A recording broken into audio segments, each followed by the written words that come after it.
Stonecross Mountain Museum presents symbols in rocks. These symbols are starlight crystals.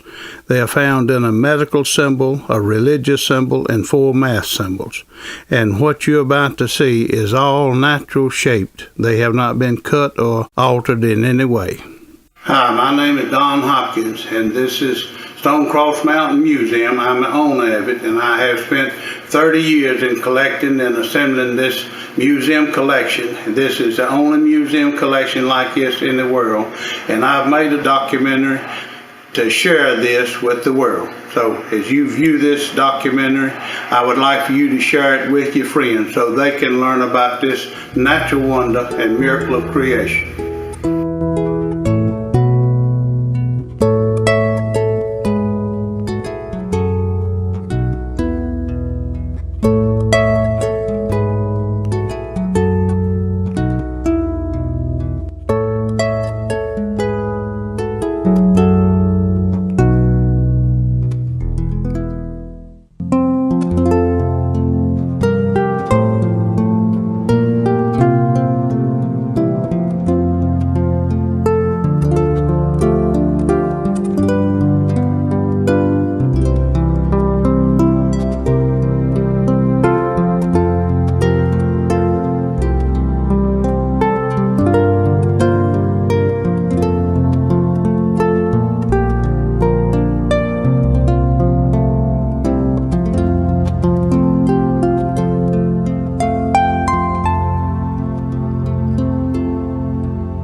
Patrick County lies along the Virginia-North Carolina border, where the rolling green hills of the Piedmont meet the plateau of the Blue Ridge Mountains. Stuart, Virginia, which is the county seat, was built along a major passage to the western frontier and is nestled in the foothills of the Blue Ridge Mountains. The gateway to the Blue Ridge Mountains, Patrick County has been blessed with nature's abundance. The Bull Mountain can be seen in the background from many parts of Patrick County. Some views are very picturesque, like this one on Highway 57 near Ferry Stone State Park. It is beautiful in all seasons. Mabry Mill is located on the Blue Ridge Parkway and is one of the most photographed scenes in the whole state of Virginia. Ferry Stone State Park is located on State Route 57 in northeastern Patrick County, Virginia. The park has more than 4,500 acres, with picnic shelters, camping and cabin areas, hiking and horseback trails, and a 168-acre lake for water sports. Visitors to the park are allowed to hunt for the stone crosses in designated areas. Although people have been coming to Patrick County to hunt for these crosses of stone for many generations, most of the people in the world have never heard of this wonder of nature. The mountains, streams, and rocks are ageless, timeless, and beautiful. They are a source of wonder and inspiration to those who enjoy the opportunity to relax and reminisce on the past while experiencing the peace and beauty of the present. The Bull Mountain stands alone in Patrick County and is nearly 3,000 feet above sea level at its highest point where the fire tower is located. As you enter Patrick County from the east, the Bull Mountain Range towers majestically above you. Your first view of Bull Mountain is panoramic. As the early settlers to Patrick County cleared land for farming and used the logs for lumber to build houses and barns, an amazing discovery was made. From the sawmill roadbeds where the wagons had wore away the mulch and dirt that covered the stones, there emerged stones with a cross embedded in them. The scientific or geological name for the crosses is starlight crystals, which are formed of iron, aluminum, and silicate. As we observe these crosses of stone, we are made to wonder, what is the meaning of this natural wonder? Is this a message from God? How were they formed and why? Are they truly nature's emblem of the crucifixion, as some believe? Why were they formed here? Don Hopkins, whose ancestors have been in Patrick County, Virginia for 4 generations, made an amazing discovery in 1980. While clearing out the overflow pipe from his spring, which fed water into his mountain home, he discovered a single stone cross had washed out of his spring.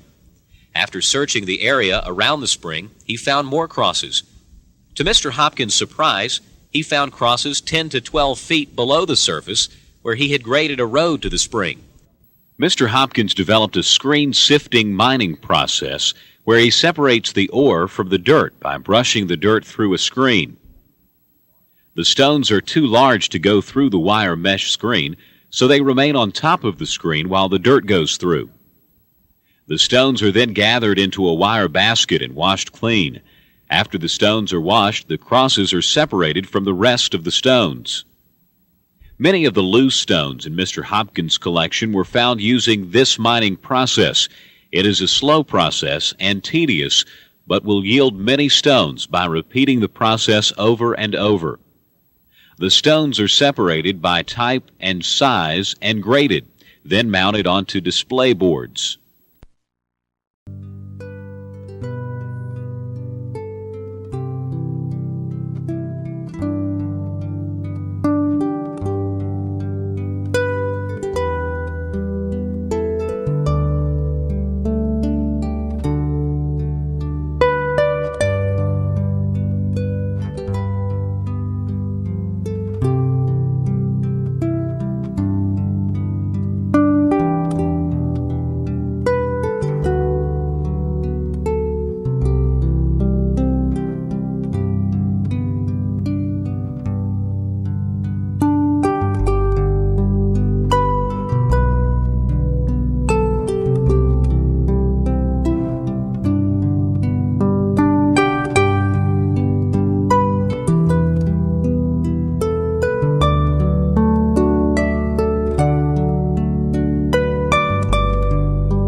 Would you describe how you became interested in fairy stones?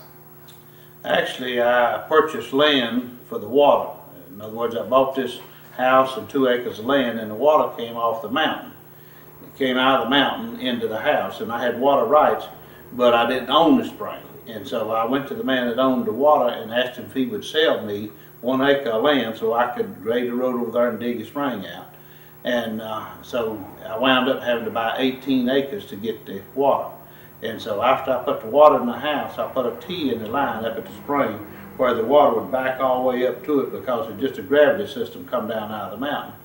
And so one day as I was cleaning that little overflow bowl out, and one of these crosses washed out of the spring. That was the first time I'd ever seen it in a natural shape. And so I got to hunting and I found them all around the spring there where we'd bulldozed. And so every time it rained, it'd start washing out. So I started collecting. And so as I collected them, I got more interested in it because I began to see many sizes of them and different colors of them and different stages of development. And so it kept getting sort of deeper and deeper into the knowledge of them.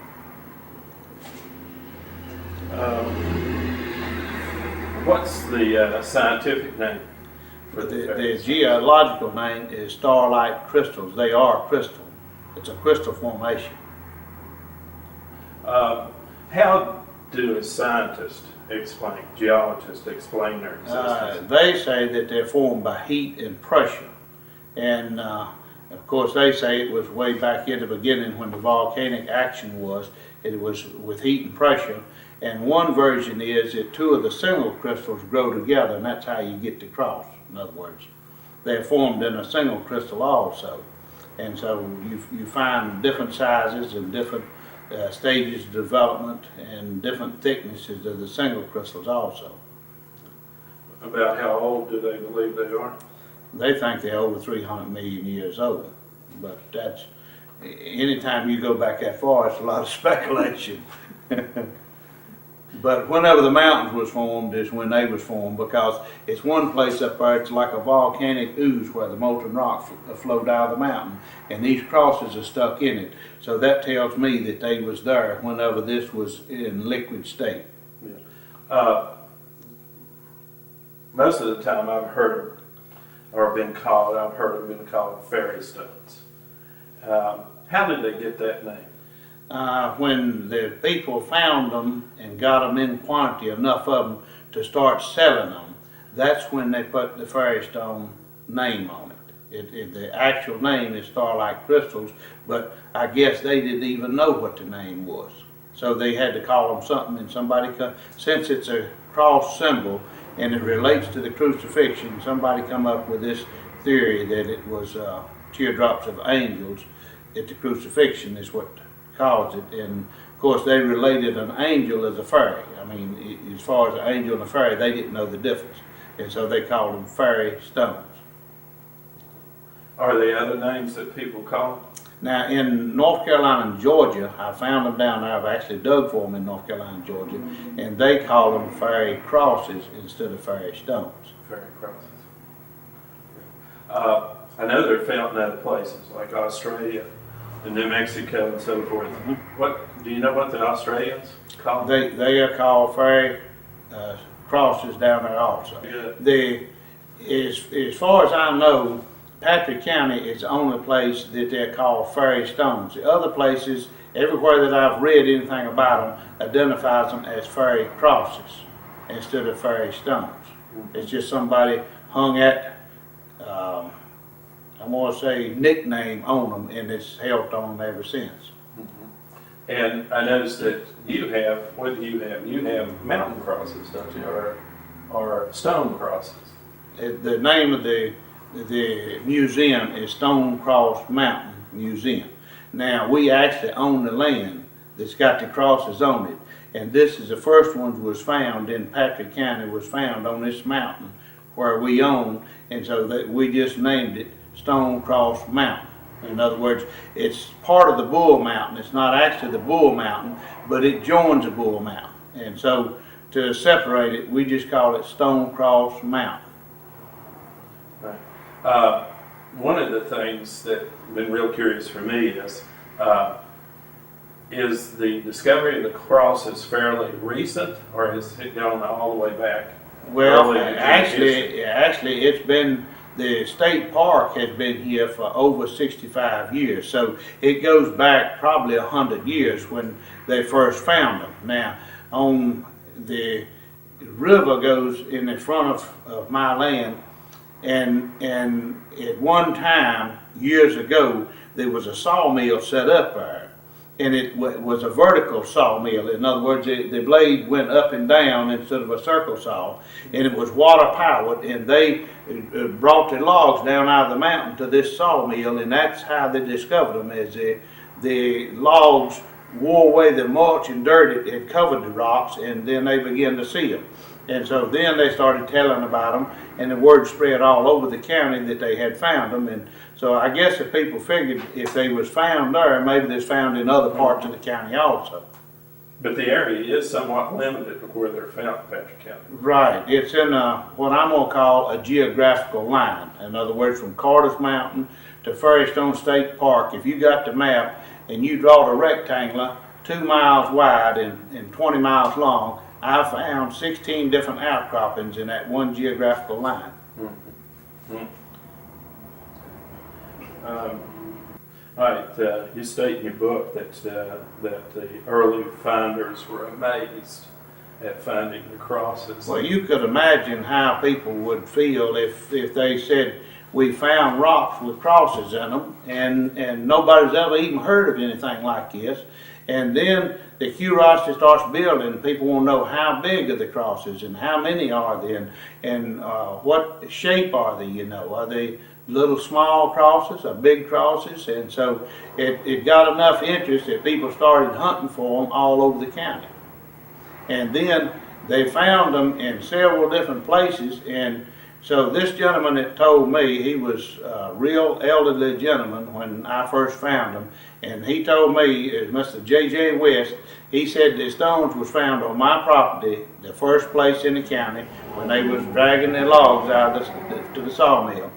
But he said the reason they built the park where it is now is because the land was more suitable. It's more level land. In other words, my property is up on the side of a mountain, and where the park is, it's more level land and better suited for a park. And of course, the park covers a lot of territory, and they are on the park property also. Okay. And you can find them there on the park. You can still find them at the park. The park has been open for over 65 years, but there's still a lot of crosses there. They'll never find all of them.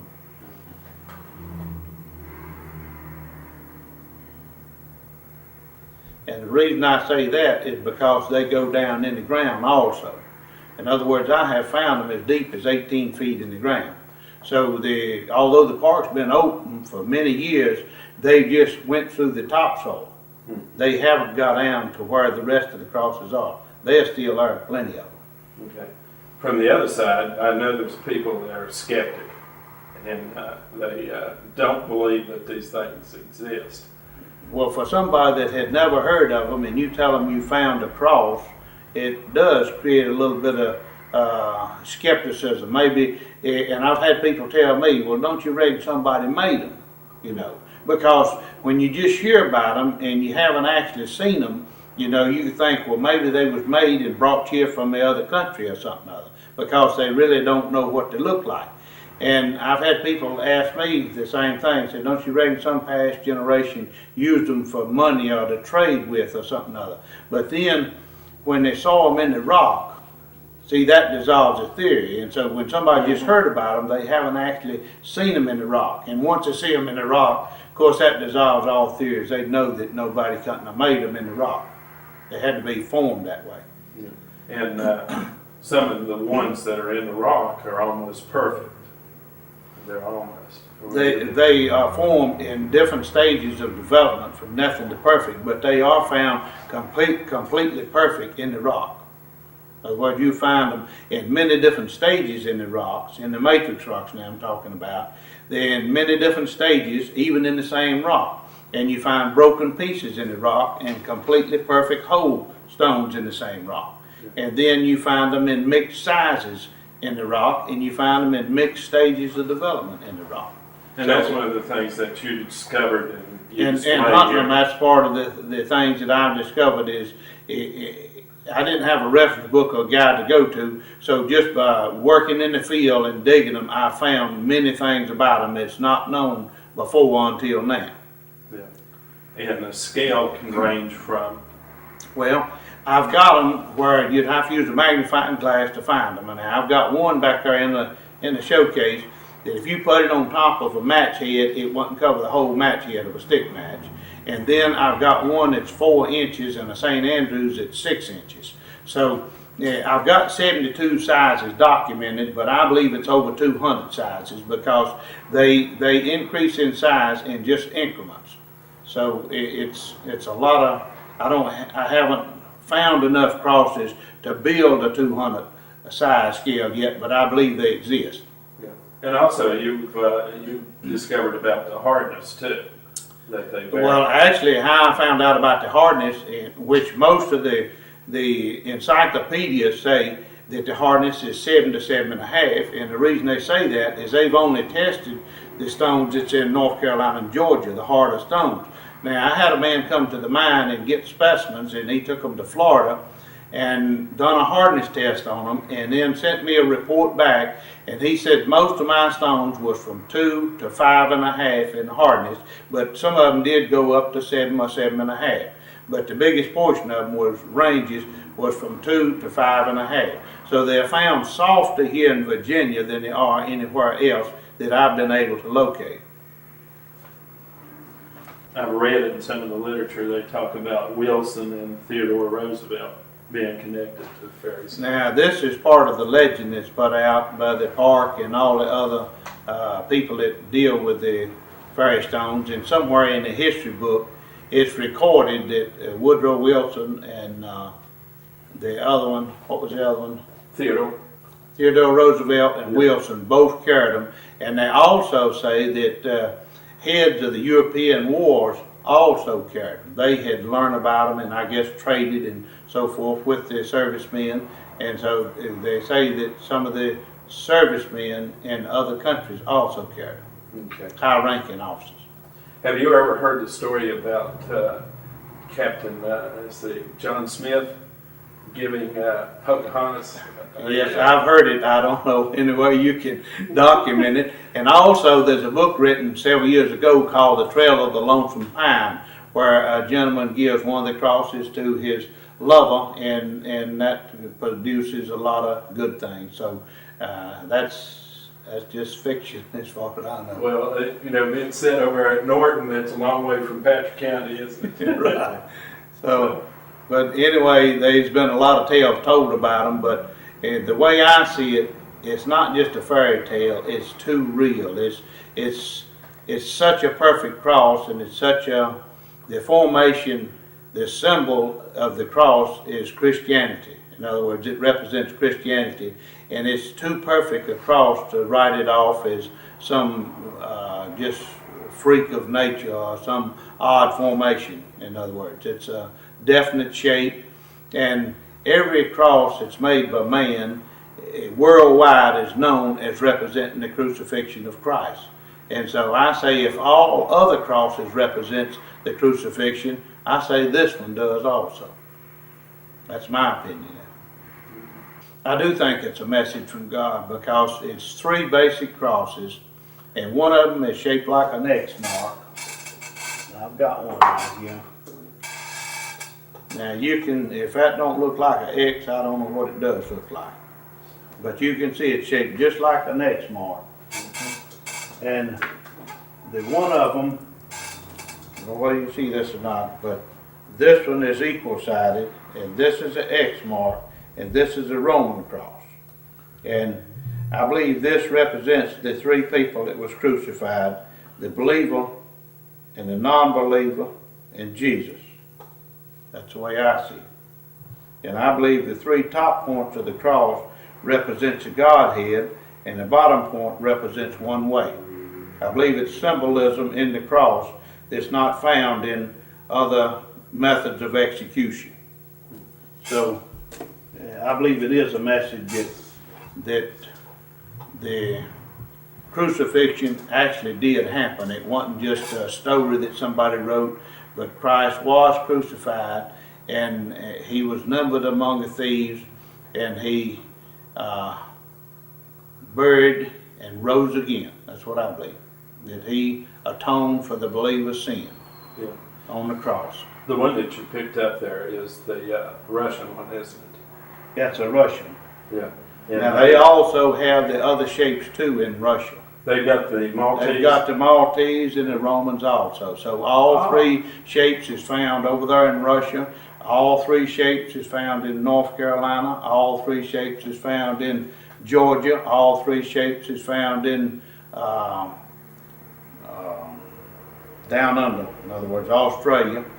And so everywhere that I've found them and located them, they come in all four shapes. It's actually a single crystal and three crosses.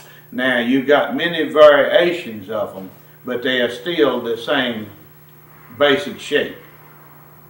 Let me do the colors occur in other places too? Like The colors appear in North Carolina. Now, in Georgia, most of those are black or sort of a brown color. But in North Carolina, I found them in different colors. And most of them in the other areas is a black or a brown. I haven't seen the colors. But now, in one place in Georgia, they've got some real good yellow ones, which is actually more yellow than the ones that's found up here. And but all the colors are represented here in Patrick County. In fact, I've got all 5 colors on my own land. That's how I discovered the colors, was in the vein that's on my own land. Okay. And so it's not one place has one color, another place has another color. They're all mixed together. Yeah, as far as I know, they've got all the colors in all the places. But when you get specimens from, let's say, Georgia, you're just going to see just a few specimens. So it's really inaccurate to say that they are just one color there or they're all 5, because you don't have enough to verify, actually. But the stones that's in Georgia that I've seen is much harder. In other words, if you find the hard stones, they're black. In other words, the lighter color stones are softer. So if you don't find the softer stones, you don't find the colors. Okay. We talked about the shapes. When you go looking for fairy stones, or you're getting them from your own property, how do you do that? How do you find them? Well, we go in the mountains, and usually I try to find somebody that has seen some. So if I'm hunting in a different area, I talk to somebody that maybe is a hunter that's been out in the woods turkey hunting or deer hunting, and they know where some are, or they've been on a 4-wheeler riding, or they've been hunting in the past. In other words, if I could find somebody that has hunted them before or knows where they're at, then I will go get permission from the landowner, and then we'll go hunt that area. Now, when you get in the woods, what you're looking for is outcroppings where they're laying on top of the ground. And so a lot of times you'll find outcroppings, but they'll be in poor condition. In other words, the matrix rocks and the crosses both are in different stages. In other words, some of them is very poor. You wouldn't tow them out of the woods. And so we just keep hunting. If we can find them, it's got the early signs, then we keep hunting, and sooner or later we'll find the good ones. In other words, they'll sort of lead us to the better crosses. But if you see when you look at the rocks, everybody can't see it, but as long as I've hunted and as much knowledge as I've got of them, I can look at rocks and tell whether it's the right kind of rock or not, because they have a different grain and a different look if it's where the crosses are. Now, when I first found them up there at the spring, the little old stones would be laying up on a little column like this right here. In other words, where it bulldozed, if you looked at it, it looked like a little miniature city. That the little, in other words, it'd be little short columns and medium-sized columns and tall columns and bigger, a little small around and bigger around. In other words, there's many different sized little columns, and it had just like you was standing up on a hill somewhere looking down on a little city. It's what it looked like. It looked like little houses there, and it was where the stones was laying up on top of another one like that, and the dirt washed away and left this little old column standing up. And so everywhere that I found the individuals, now I'm talking about individuals now, everywhere that you find the individuals, you find these little columns like that. And then in the woods where you find the matrix rocks, you'll see early signs, and then you just keep hunting, and then you'll get into where they are in the well-formed ones. Okay.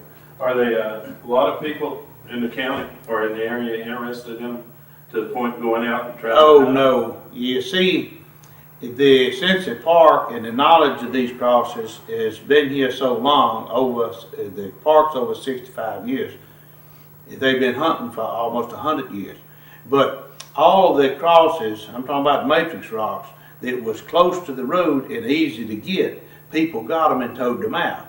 Now you can still find them, but you got to go way back in the mountain, and most people want to tow them out for them because you got to go so far to get them. And the way we do, we take and put a backpack on and carry a little old duffel bag like, and so we go back in there and we just get what we can tote out. We don't, you know, if you'll see a lot of them you'll have to leave because they're either too big or too poor. And we don't come out with a lot of them, but if we just find 2 rocks each time we go that's a good quality, I mean museum quality, then if you go 10 times, that's 20 rocks. That's the philosophy that I work on. Yeah. So all of my collection that I've got, I've found them one at a time. Sort of like these people in the deer hunt. If you can't ride a 4-wheeler to the deer, you don't go hunting, right? Yeah, most people wouldn't tow them out for them because it's just too much work. What do the colors represent? The way I see it, the colors represent the different races of people because it's 5 colors and it's 5 basic races of people. Now, with all races, you've got variables in there. In other words, let's say, for example, the white won't be, you'll find them pure white, but they'll be just a little dingy and like that, and you'll find the brown ones, it's light to dark brown, but if you get to the base color, it's 5 basic colors, and so it's the same colors as the races of people. I'll just say it that way. And the colors are? It's red, white, black, yellow, and sort of a light brown. They go from a light to a dark brown, but it's still a brown. The poem that I wrote in the book, it says, "If I could have one request of thee, consider carefully what you see, and share with others what has been shared with you. All honor belongs to God and Christ our Savior, whom it is due." So if each person that sees them and learns about them will share this knowledge with somebody else and then tell them to share it with somebody else, it'll spread to a great area. And if they just share the website where people can see them and learn about them, most everybody has got kin people that lives in other states and other areas. If they'll just give them a website, if a kin people lives in California, they can pull it up on the screen and actually see them and learn about them right there in California. Yeah. Are the photographs on the website, are they yours? They're photographs of mine, and I took them with a digital camera, and they are pretty sharp, not bragging, but I've got some good crosses, good representation, in other words, on the website. I looked at them this morning and I was so impressed with how it did. You know, I've got a website that do a lot on the trail and stuff, and your photographs are just really, they knock you out. I was impressed. Yeah, I'm not bragging, but I think I've done a good representation, and that's my whole goal, is to represent them in an accurate way where people can see that they actually, if they come out of the ground perfect, I want to portray it as perfect, you know, where they can see they're not enhanced or anything like that, but this is the way they come out of the ground. What is the purpose of these crosses? What is their purpose? Everything has a purpose. Well, I think it's a message from God, is what I think, because it represents the crucifixion so accurately, and the X-shaped cross represents rejection. In other words, one of the crosses is like an X mark, and I see that as rejection. In other words, that's our symbol for rejection. Anything in school that's wrong, it's rejected with an X mark.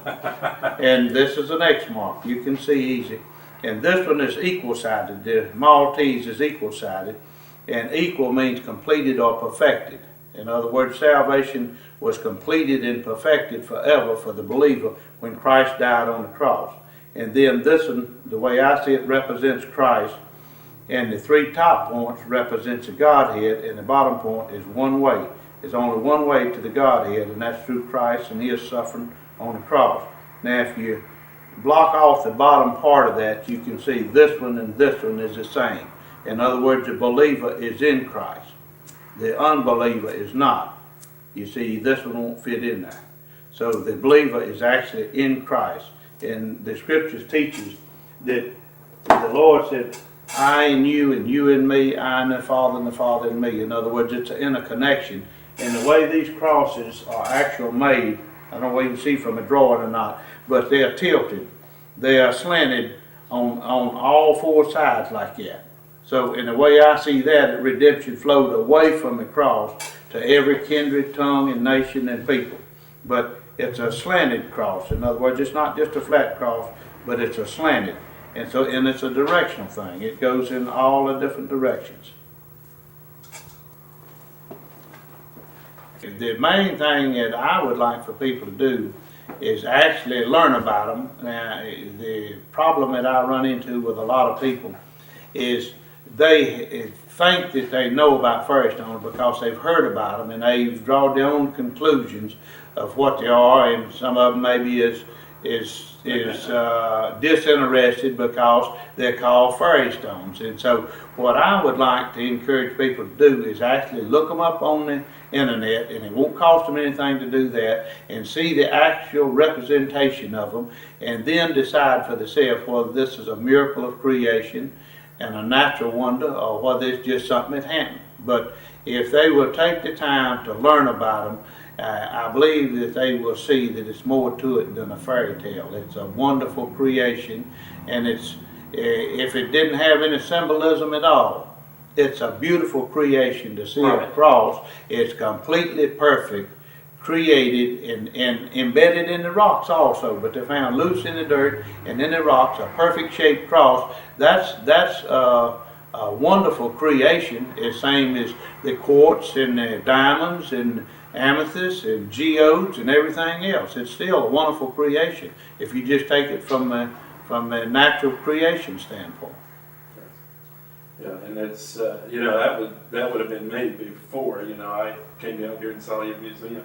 It was just I had a certain understanding. When I first opened the mine to the public up there, I had people that were skeptical now, even as long as they've been here. And I had a lady stop one time and she said, just tell me about these crosses now.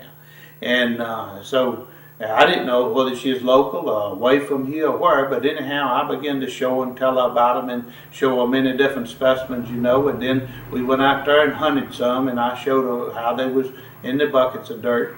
And she said, I really am glad I stopped here today, because I had always thought every time I went by here that this was a hoax, that this is something somebody just got up to make money, and I really didn't believe that there was any crosses in this mountain here, that I just thought it was just a fabrication to make money. And she said, you have opened my eyes. She said, I am really glad, because this has been enlightening to me. And so, and she says, I live up at Woolwine and come right by here every day. So she was local, but it's a lot of people that hears about them, and they just think in their own mind it's nothing to it. Yeah. So, but if they will take time to just investigate them and then decide, they've seen everything, then if they want to say it's nothing to it, then that's fine. But at least learn about them and get some knowledge of them and see some specimens, and then make up your mind. And I think that's true with the Bible, is you need to read it before you decide whether you're going to believe it or not. Read the whole thing, and then if you want to discount it, that's your privilege. But at least learn what the Lord has said to us. That's important. Are you aware of any other symbols being in these type of rocks anywhere? Well, and the way this has come to me, I've got to believe it, so I don't really know. I think that everything that God made, the shape of a quartz, shape of a garnet, shape of a sapphire, all the different shapes God had a reason for forming them like that, but I wouldn't even speculate on their references as far as what they represent. But by much research and digging, I began to see parallels between the crosses and the crucifixion, just like the X shape. I just thought, well, that's just like an X mark, and then it just came to me. This is a symbol of rejection. One of the thieves rejected Christ. And then I found them, it was equal-sided, and so I began to see that that's completion. Now, I used to work in a newspaper, and we took galleys of type and locked them up on a stone, and you had to take this big chase of type from a stone to the printing press. And in order for you to transfer it from a stone to the press, it had to be equal amount of pressure in each one of those rows of type, then it would just all fall out. And so the boss man would tell me, he would say, Ernest, justify the type. Justify the type. And what he was saying is, if it was equal in each one of them columns, it was justified. In other words, that was the term that they used in the printing, in the newspaper, is to justify the type. And that meant be sure that each one of them is equal pressure so that they will all lock up and we won't destroy it. And so I began to see the equal-sided as being justified. In other words, through Christ's suffering on the cross, the believer is justified. So I saw that is that. And then that's the two, and so I saw the other one had to represent Christ, but I didn't have no knowledge of the top points. And I went for over a year that these points came to me over a 6-year period. And then it quit. And I went for over a year that I didn't have any knowledge at all of it. And then I begged God, if He had instructed me in this, if He had taught me this, to give me more information. And that very day I saw, just like a vision, I saw the 3 top points of the cross. And the voice spoke to me and said, these 3 agree. And then I said, what does the bottom point mean then? And it said, one way. There's only one way. And that's what the Bible teaches. And so that's the way I received it. And so I've got to believe it. Well, it's an amazing collection. And we've talked before, it's just amazing to me that it exists. And of all the symbols that mankind has used, for this symbol to occur naturally. It is. It's amazing that it occurs naturally in the earth, and it is such a true symbol of a cross. I was looking at this property up there. It was 2 acres of land, and it was 2 acres of land and a small house. And I got interested in it because it had road frontage. And so I told my wife about it, that I was interested in this property because it had road frontage. And so the next day she came in from work, and she said there's a house at Patrick Springs that the couple is divorced and they want to sell it, and all we got to do is give them $1,000 and take over the payments on it, which was a really good deal by any standard. It was a 3-bedroom, full brick house with 3 bedrooms and a full basement. And so rather than in all things, especially in large decisions, I've always begged God to instruct me, in other words. And so that night I begged God to instruct me in it, what to do. And so in a dream I saw this little pony, and it was a small animal, and the other one, it was 2 of them. It was a small pony and a larger pony. And in the dream I had the rope in my left hand and the loop in my right hand, and I went towards the larger animal first and just shook its head, just like no, and run. I couldn't even get close to it. And so after this larger animal run, the small animal walked, and it walked to this tree, walked on the right hand side of it, walked around above it to the left hand side, and just stopped and stood there. And so I just walked up and laid the rope on its neck and led it away. Well, I interpreted that dream to mean that I could have the little place, because see, this was just a 2-room house. The other one was a 3-bedroom brick home with a full basement. And so I went to the man that owned it and asked him if he would sell it to me. And he says, I'll meet you over there a certain day. And so he met me, and he showed me the house and the 2 acres of land. And he said, now this is the best land I got. And he said, the only way I'll sell it to you is you take part of the land that I got across the road in the mountain. And so he said, come with me. So I went with him over there across the road, and he said, you stand right here. He stood me beside a tree down there.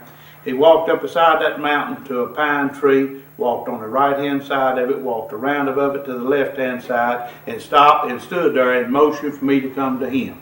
In other words, he didn't come to me, but I went to him, and he said, from where you were standing to this tree to the top of the ridge, you'll be the dividing line. You take what's on that side, and I'll keep what's on this side. And he made me the price, and I agreed to it, and I wrote him a check for a deposit standing there beside that tree. Now that's how I got the original property, the original 2 acres. And then after I bought the 2 acres and cleaned it up, that's when I found out that the water come off this other land. Now, and that's the way I was led into it. I couldn't have bought the property that had the crosses on it without buying the frontage first, see. So I had to go through them steps to get it.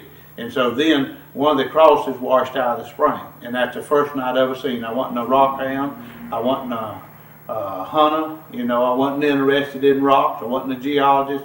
But after this one washed out of the spring, I got interested because I knew we dug down about 8 foot in the ground to cap the spring. But I just wondered how far back in the mountain had that little stone traveled before it come out. And so that got me interested in it. And then I started hunting, and the more I hunted, the more I learned about it. In other words, I began to see the different shapes and the different sizes and the different colors, and all this was in this one vein. In other words, I had many different sizes, and I had all 5 colors, and I found white stones in pure red dirt. I couldn't figure that out. How's that possible? And so later, I concluded that they was formed at one level and then redeposited there, maybe with a earthquake opening up the earth, or either a severe drought and it cracked open, or erosion where the road eroded down. But anyhow, I found all the colors in that one vein and the different sizes, and I found them in the matrix rock and loose in the dirt also. So that's sort of the story of how I got into it.